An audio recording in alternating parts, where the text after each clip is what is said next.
भदौ र 23 गतेको जेन्जी आन्दोलनमा बालबालिका सहित 76 जनाको मृत्यु हुनमा केपी ओली मात्र दोषी ठहर हामीले गर्न हुँदैन। किनभने विगतमा पनि आन्दोलन भएका हुन्। 62-63 देखि लिएर 82 सम्म आइपुग्दाखेरि विभिन्न आन्दोलन भए। त्यसमा आन्दोलनलाई मत्थर पार्न, शान्त बनाउनको लागि सरकारले कदम चाल्नुपर्ने हुन्छ।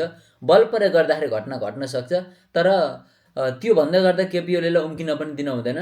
अहिलेको अवस्थामा प्रतिशोध नसाधिकन प्रतिशोध साध्नका लागि पक्राउ गर्न भन्दा पनि उहाँसँग जोडिएका गिरिबन्दी टु स्टेट विभिन्न प्रकरणका घटनाक्रम, उहाँ सरकारमा रहँदाखेरिको भ्रष्टाचारका फाइलहरू खोलेर, त्यस्तै गरी सम्पत्ति शुद्धिकरणको विषयलाई लिएर त्यसलाई अदालतमा मुद्दा दायर गरेर भ्रष्टाचार गरेको प्रमाणित गर्ने तरिकाले अहिले हामीले धेरैले भन्ने गर्छौँ नि, भ्रष्टाचारी हुन्, केपी ओली भ्रष्टाचारी, शेरबहादुर देउवा भ्रष्टाचारी, प्रचण्ड भ्रष्टाचारी, आरोप मात्र होइन, आरोपलाई पुष्टि गर्ने आधार प्रमाणित गरेर उहाँलाई अदालतबाट दोषी सजाय कैद भइसकेपछि उहाँले जेल हाल्नुसम्मको अवस्थामा ठिक छ।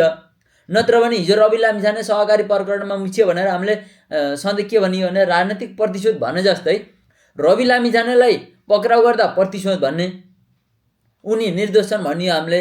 अनि त्यसपछि रवि लामिछानेलाई पक्राउ गर्न हुँदैन थियो भन्ने। अनि अहिलेको सरकारले फेरि केपी ओलीले प्रतिशोध साध्ने भनिसकेपछि प्रधानमन्त्री भइसकेपछि, सत्तामा आइसकेपछि विपक्षी दललाई प्रतिरोध साध्नकै लागि पक्राउ गर्ने प्रवृत्ति हुनसक्छ। त्यसलाई अन्त्य गर्नुपर्छ र बैगुनीलाई गुणले मार्नुपर्छ भने जस्तै अहिलेको सरकारले प्रतिपक्षीहरूसँग विरोध गर्ने र त्यसलाई चाहिँ आक्रमण गर्ने अथवा राजनीतिक रूपले त्यसलाई हस्तक्षेप गरेर आफ्नो सत्ताको बलमा बिना आधार पक्राउ गरेर झन् द्वन्द्व ननिम्ताइकन यसलाई कानुनी रूपले अदालतबाटै प्रमाणित गरेर उहाँहरूले गरेका भ्रष्टाचारको विषय होस्, सायद त्यो जेन्जी आन्दोलनमा शेरबहादुर देउवाको घरमा भेटेका पैसालाई यसलाई रियल पैसा भन्ने प्रमाणित गरेर सम्पत्ति शुद्धिकरण विभागमा तानेर र कानुनी माध्यमबाट यसलाई सुल्झाउन सकियो भने सरकारको सफलता हुनेछ भने रिस राग र त्यसको वैमनस्यता र प्रतिशोध साध्नका लागि केपी ओलीलाई पक्राउ गरेर झन् सरकारले द्वन्द्व निम्तिन सक्छ र यो बालन सरकारको विरुद्धमा फेरि अर्का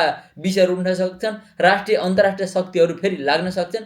तसर्थ यो सरकार सचेत हुनुपर्छ, अदालतबाट दोषी ठहर गर्ने तरिकाले कानुनी प्रक्रियालाई टेकेर अगाडि गर्नुपर्छ। धन्यवाद।